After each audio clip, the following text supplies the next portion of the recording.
Halo Sobat Football Lovers, kembali lagi di channel Bal News 2. Nah, kali ini di channel ini kami membahas berita seputar olahraga sepak bola. Dari mulai berita timnas Indonesia, informasi Liga Indonesia, informasi Liga seputar internasional. Bagi kalian yang belum subscribe channel ini, bisa langsung di subscribe dan nyalakan loncengnya agar kalian tidak ketinggalan video terbaru dari kami. Baiklah, langsung saja kita masuk ke video pembahasannya.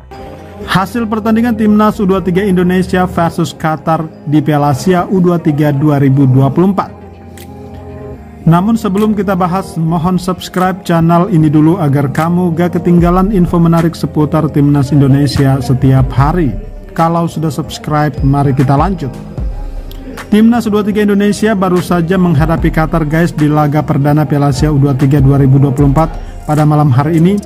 Hasilnya di babak pertama Indonesia kalah 0-1 dari Qatar karena sebuah insiden penalti. Tuan rumah Qatar diuntungkan tadi oleh wasit ketika back Timnas Indonesia U23 Rizky Ridho dianggap melanggar pemain dari Qatar. Namun berdasarkan pengamatan kami sebagai penikmat sepak bola, sepertinya harusnya Rizky Ridho tidak melanggar. Ya, kita saksikan tadi di layar televisi bahwasannya Ridho lebih hanya melakukan sentuhan body sedikit, bokong ya tepatnya. Namun oleh wasit dianggap itu sebagai pelanggaran dan menjadi hadiah penalti untuk tuan rumah Qatar. Kita ketahui memang tuan rumah selalu diuntungkan dengan kinerja wasit, dan itu menjadi salah satu alasan bagi Qatar akhirnya bisa menang melawan Timnas Indonesia pada malam hari ini.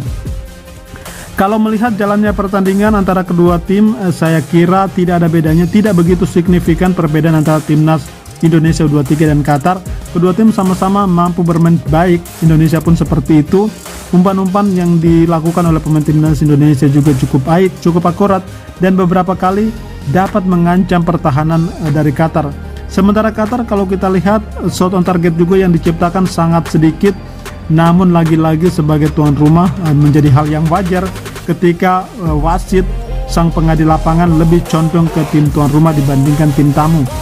Seperti kita ingat ya di Piala Asia Senior beberapa waktu lalu bahwasanya Qatar diuntungkan di laga final menghadapi Yordania. Saat itu 3 kemenangan gol yang diciptakan Qatar merupakan gol-gol yang datang dari penalti, dan itu menjadi perbincangan dunia sebenarnya.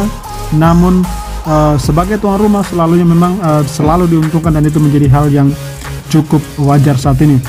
Oke guys, itulah informasi sementara jalannya pertandingan Timnas U23 Indonesia menghadapi Qatar. Update seluruh hasil pertandingan nantinya akan kami informasikan di judul, thumbnail, dan deskripsi video ini.